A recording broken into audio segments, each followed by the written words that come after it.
আমডাঙ্গার রামপুর বাজার এলাকায় এক যুবকের দেহ উদ্ধারের ঘটনায় তদন্তে দুজনকে গ্রেপ্তার করল পুলিশ। বারাসাতে সাংবাদিক সম্মেলনে এ তথ্য জানান পুলিশ সুপার। প্রসঙ্গত, গত ৩০শে জানুয়ারি রামপুর বাজারের একটি ঘরের ভিতর থেকে এক যুবকের দেহ উদ্ধার করে আমডাঙ্গা থানার পুলিশ। এরপরই শুরু হয় তদন্ত। প্রায় ১৮ দিনের তদন্তের পর ঘটনায় জড়িত সন্দেহে মূল অভিযুক্তকে মুম্বাই থেকে গ্রেপ্তার করা হয়েছে বলে জানানো হয়েছে। এই নিয়ে মোট দুজনকে গ্রেপ্তার করা হলো। সাংবাদিক বৈঠকে উপস্থিত পুলিশ সুপার জানান, ঘটনাটা সূত্রপাত হয় ৩০ তারিখে বিকেলবেলা ৫:৩০ নাগাদ আমরা একটি বডি উদ্ধার করি আমডাঙ্গার থেকে, এবং এইখানে দেখা যায় যে মাল্টিপল স্ট্যাব ইঞ্জুরি আছে এবং থ্রোটে স্লিট ইঞ্জুরি আছে, এবং that was the primary cause of death. তো তারপরে বডিটিকে আমরা নিয়ে আসি, পোস্টমর্টেম করা হয়, এবং যেটা অ্যাপ্রক্সিমেট টাইম অফ ডেথ হিসেবে যেটা পাওয়া যায় যে আগের দিন রাত্রে, মানে ২৯ তারিখ রাত্রে হয়তো এই ঘটনাটা ঘটানো হয়েছিল। তো তারপর থেকে আমরা যে যুবক যে মারা গেছে তাকে আইডেন্টিফাই করা হয়। যুবকের নাম ছিল জহিরুল ইসলাম, বাড়ি ছিল আধাটা ওখানে সাধনপুরে বাড়ি ছিল ওনার, আমডাঙ্গা পিএসের আন্ডারে, অ্যাপ্রক্স ২৫ বছর বয়স এবং অবিবাহিত। তারপরে আমরা অ্যাজ সাচ সমস্ত কিছু তদন্ত করে দেখা হয়, এবং শুরুতে আমরা যে কিছু লিড পাই সেগুলোকে আমরা কালচার করে বিশেষ কিছু ফলপ্রসূ সেই সময় হয়নি। তবে আমাদের আমডাঙ্গা থানার পুলিশ এবং আমাদের জেলা পুলিশের যারা হেডকোয়ার্টারে আছেন তারা সবাই মিলে, এবং সিনিয়র অফিসার যারা আছেন, এসডিপিও, অ্যাডিশনাল এসপি, সবাই মিলে এই ঘটনাটায় তদন্তে সুপারভাইজ করেন, এবং তারপরে সরাসরি তারাও তদন্তের পার্ট হন। এরপরে যেটা হয়, দীর্ঘ ১৭ দিন ধরে আমরা বিভিন্ন লিড অনুসন্ধান করে আমরা সেগুলোকে একটা একটা করে কাল্টিভেট করেছি। শেষে আমরা একটি লিড পাই, যেই লিড অনুযায়ী আমরা রবিউল ইসলাম নামে একজনকে, তারও বাড়ি ওইখানেই পাশেই, তাকে আমরা সেখান থেকে অ্যাপ্রিহেন্ড করি। এই রবিউল ইসলামকে আমরা করেছিলাম 14 তারিখে, মানে ঘটনাটি ঘটার 15 দিন পরে 14ই ফেব্রুয়ারি আমরা রবিউল ইসলামকে অ্যাপ্রিহেন্ড করি, এবং তাকে সাবসিকুয়েন্টলি আমরা পুলিশ কাস্টাডিতে নিয়ে আসি। পুলিশ কাস্টাডিতে আনার পর রবিউলকে যখন ইন্টারোগেশন করা হয়, এক্সটেন্সিভ ইন্টারোগেশনের পরে সে স্বীকার করে যে ওর ভাই অবিদুল এই ঘটনাটা ঘটিয়েছিল, জহিরুলের মার্ডারও করেছে বলে রবিউলের কাছে এবং বাকি ওদের আত্মীয়র কাছে নাকি অবিদুল স্বীকার করেছে। তো আমাদের ঘটনাটা খুব একটা বিশ্বাসযোগ্য হয়নি, কেননা যেভাবে মার্ডার হয়েছিল সেটাতে একজনের কাজ বলে এটা মনে হয়নি। তো সাবসিকুয়েন্টলি আমরা পরবর্তী লিডগুলো অনুসন্ধান করে দেখলাম যে রবিউলেরও ওই ঘটনাস্থলের আশেপাশেই প্রেজেন্স ছিল। তো আমরা রবিউলকেও এই ঘটনায় অ্যারেস্ট করি, এবং তারপরে ওর দেওয়া লিড অনুযায়ী আমরা অবিদুলের খোঁজে যাই, এবং অবিদুলের আমরা খোঁজ পাই যে সে ঘটনার পর থেকে সে ওখান থেকে বেপাত্তা, এবং সে মুম্বাইতে বান্দ্রা ইস্ট ওখানে গিয়ে সে কাজের বাহানা করে বান্দ্রা ইস্টে গিয়ে ওখানে বসবাস করছিল দীর্ঘ 15-16 দিন ধরে। তো সাবসিকুয়েন্টলি আমরা পরের দিনই টিম পাঠাই মুম্বাইয়ের বান্দ্রা ইস্টে, ওখানে নির্মলনগর পুলিশ স্টেশন, ওখানে ওনাদের অ্যাক্টিভ হেল্প নিয়ে আমরা অবিদুলকে অ্যারেস্ট করি, এবং অ্যারেস্ট করার পরে সাবসিকুয়েন্টলি আমরা অবিদুলকে এখানে নিয়ে আসি ট্রানজিট রিমান্ড নিয়ে, এবং সমস্ত ফর্মালিটিস পূরণ করার পর আমরা অবিদুলকে জেরা করায় অবিদুল স্বীকার করে যে এই ঘটনাটাও ঘটিয়েছে। ডিটেলসের জন্য আমরা অবিদুলকে পুলিশ কাস্টাডি নিই, এবং সাবসিকুয়েন্টলি পুলিশ কাস্টাডিতে আমরা ঘটনাটা জানতে পারি যে ঘটনাটা এখনও পর্যন্ত যেটা জানা গেছে, রিভিল করা হয়েছে, সেটা হলো গিয়ে এই জহিরুল এর মানে চড়া সুদে এ টাকা ধার দিত এলাকার লোকেদেরকে, এবং যে অবিদুল ছিল এর তখন কিছু টাকার দরকার ছিল, এই জহিরুলের কাছ থেকে টাকা নিয়েছিল। এক্স্যাক্ট অ্যামাউন্টটা কিন্তু এখনও পর্যন্ত তদন্ত সাপেক্ষ। এবার সেই টাকাটা ও সময় ফেরত দিতে পারেনি, যাই জন্য জহিরুল রোজ ওকে তাগাদা করতো, এবং শেষের দিকে ওকে কিছু হুমকিও দিয়েছিল যে ওর ঘরবাড়ি সব নিয়ে নেবে এই সমস্ত। তো এই ঘটনার পরের থেকেই অবিদুল ওকে সরিয়ে দেওয়ার প্ল্যান করে। তারপরে অবশেষে 29 তারিখে সাবসিকুয়েন্টলি এই মার্ডারটা ও যেটা হয় সেটাকে ও মার্ডারটা কমিট করে।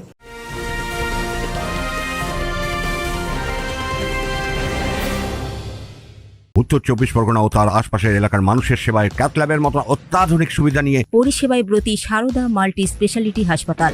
একই ছাদের তলায় মানুষ সাধারণ চিকিৎসা থেকে শুরু করে 24 ঘন্টা cath lab, MRI, CT scan, এনআইসিইউর মতো সুবিধা। এবার থেকে পেয়ে যাবেন সারদা মাল্টি স্পেশালিটি হাসপাতালে। প্রয়োজনে যোগাযোগ করুন 033-2592-0730, 2593-0730, 2593-3562 ও 9331275635 নম্বরে। আমাদের ঠিকানা royal park, Kalyani expressway, Barrackpore, Kolkata 7,01,021। Sarada multi speciality হাসপাতাল, পরিষেবাই হোক আমাদের মূল লক্ষ্য। যদিও অবিদুল শুরুতে দাবি করেছে যে ও একা কাজটা করেছে, কিন্তু আমাদের যা তদন্ত সেই অনুযায়ী রবিউল এবং অবিদুল এরা দুজনে মিলেই এই মার্ডারটা করেছে। স্যার, আমার একটা আলাদা এটা হচ্ছে এই যে খুন করেছে, এ কি করতো, কত টাকা নিয়েছিল? এই এক্স্যাক্ট টাকাটা কিন্তু অবিদুল এখনো পর্যন্ত আমাদেরকে বলেনি। কত অ্যামাউন্ট হলে একটা মানুষকে খুন করে দেওয়ার মতো ভাববে? দেখুন, এটা তো যে আসামি সেই বলতে পারবে যে কত অ্যামাউন্ট, কেননা আমরা যেটা দেখেছি নাকি এই টাকা শোধের জন্য ওর উপর প্রেসার আসছিল, সেই টাকা শোধের জন্য ওর ওপর প্রেশার আসছিল। সেই কারণে যে অবিদুলের বাড়িতে গেছিল টাকা আনতে, সেই সময় কি ও বাইক নিয়ে এসেছিল? ওর বাইকটা কেড়ে নিয়ে এসেছিল? ও তো বাইক তো নিয়েই ঘুরতো এলাকায়। না, অবিদুলের কোনো গাড়ি নিয়ে এসেছিল? অবিদুলের কোনো গাড়ি নিয়ে আসেনি, জহিরুলের নিজস্ব বাইক ছিল। এবার এই বাইকটি ওরা মার্ডার করার পরে এই বাইক ওরা দেগঙ্গায় ডাম্প করে দেয়।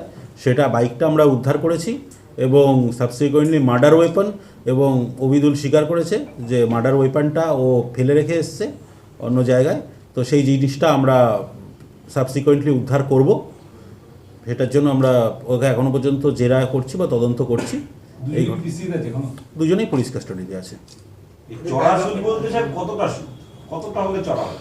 দেখুন, এখানে এই সমস্ত ঘটনায় যেটা হয়, যেটা আমরা পেয়েছি যে জহিরুল সম্ভবত দৈনিক সুদে টাকা খাটাতো এবং মানে শর্ট টার্মের জন্য দিত এবং দৈনিক একটা পার্সেন্টেজ হারে দিত। সেটা যদি দৈনিক যদি কেউ যদি 1% হারেও সুদ দেয়, সেই সুদের পরিমাণটা সে যাকে দিত তার সঙ্গে একটা এগ্রিমেন্টে ঠিক হতো। এটা কোনো ফিক্সড রেট ছিল না। এবারে যদি আপনি দৈনিক 1%ও করেন তাহলে এটা মাসে 30% সুদ হচ্ছে। দ্যাট ইজ সাবসিকুয়েন্টলি, হ্যাঁ দ্যাট ইজ সাবসিকুয়েন্টলি। আমি বলতে চাইছি যে দেনাটা কি এতটা হয়ে গেছিল? জমি বাড়ি আপনি বললেন নিয়ে নেবে বলেছে। হ্যাঁ, ওরা মানে অবিদুলের কথায় সেটাই যারা বলেছে যে জমি বাড়ি। ইনসিডেন্টটা হয়েছিল 29 তারিখ রাত্রিবেলায়। ধার নেওয়ার সঙ্গে খুন হওয়ার ডিফারেন্স কত দিনের?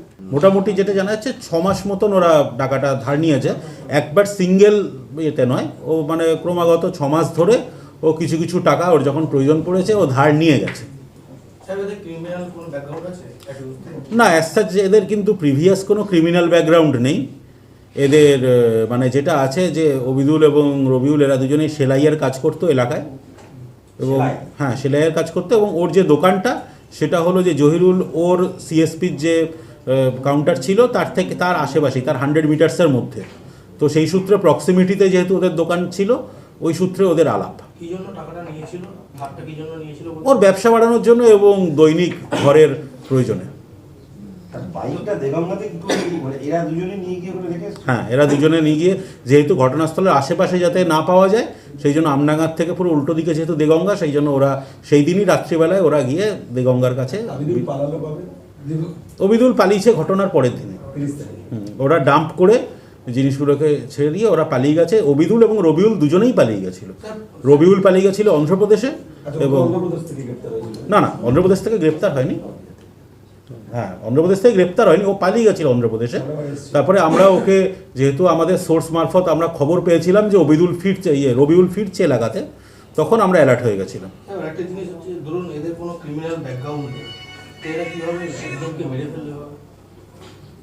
দেখুন, মার্ডার অনেক ক্ষেত্রে জিনিসটা যেটা হয় না, মার্ডার একটা হয় হলো গিয়ে যেটা আপনি বলতে চাইছেন অ্যাক্ট অফ ক্রাইম, আরেকটা হয় হলো গিয়ে act of passion and act of ভেঞ্জিয়েন্স।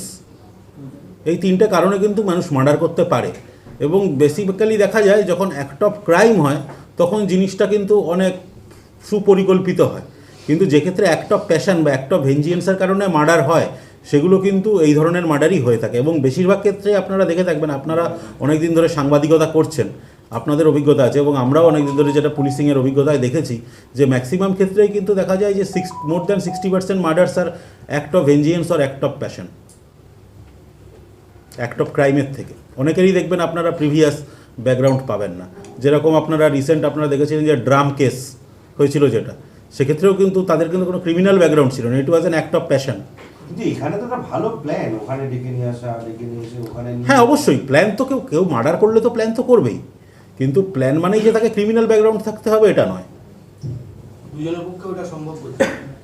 হ্যাঁ দুজনে মিলে করেছে, যেটা আমরা পেয়েছি। কি ছুরি নিয়ে যে আঘাত করলো না কিভাবে? ওরা প্ল্যানিং করেই ডেকেছিল ওকে, যে টাকা ফেরত দেবো বা এই জাতীয় কিছু, যেটা এখনো পর্যন্ত রবিউল কিছুটা বলেছে, কিন্তু অবিদুল এখনো পর্যন্ত পুরো ঘটনাটা স্বীকার করেনি। টাকা তার জন্যই তাকে তাকে নিয়ে গেছিল নাকি? হ্যাঁ মোটামুটি এই জন্যই ওরা ডেকেছিল। ডাকার পরে ওরা নিজেদের মধ্যে, এবং যেহেতু পূর্ব পরিচিত, অন্ধকার ঘরে নিয়ে গেছে।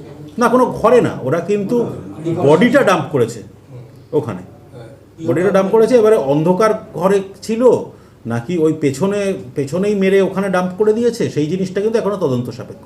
ঘটনার পেছনে ঠিক কী কারণ ছিল তা জানতে ধৃতদের জিজ্ঞাসাবাদ চলছে বলে পুলিশ জানিয়েছে। Bureau report, news Bengal today.